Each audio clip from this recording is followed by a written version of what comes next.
Hello, some absolute fantastic news. A couple of days ago, New Zealand got awarded this 2023 Women's World Cup hosting rights, which will become our largest sporting event we'll ever host and have hosted. As previously we hosted some Commonwealth Games, some under 20, under 17 World Cup things, but nothing compared to the scale of this particular tournament there, which attracted 1.1 billion viewers back last year, 2019.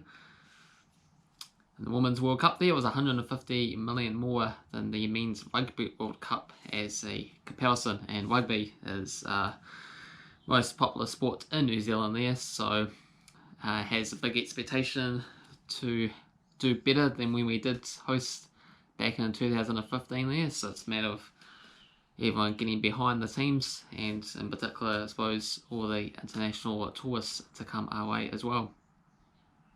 So originally in the bidding process, there was 9 countries: Argentina, Bolivia, Brazil, Colombia, South American ones. Also had Japan, South Korea, South Africa, Australia, New Zealand, and Belgium.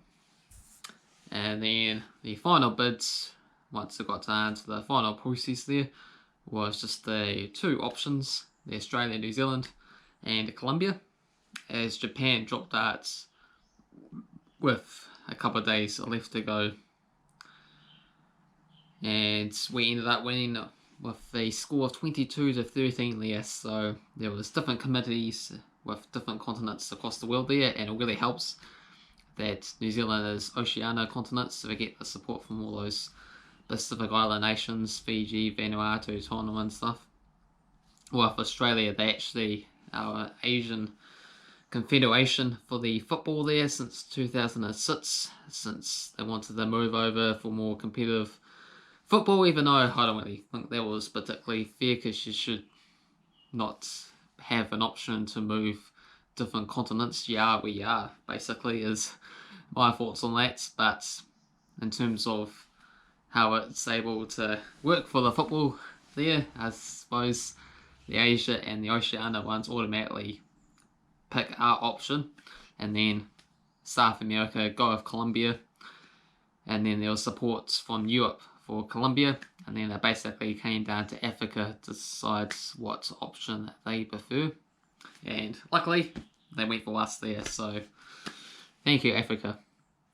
So the different venues that's going to be used for Australia, got a couple of venues in Sydney, one with 70,000, the other with 42,000. The one with 70,000 is the biggest stadium, and they will be used for the final.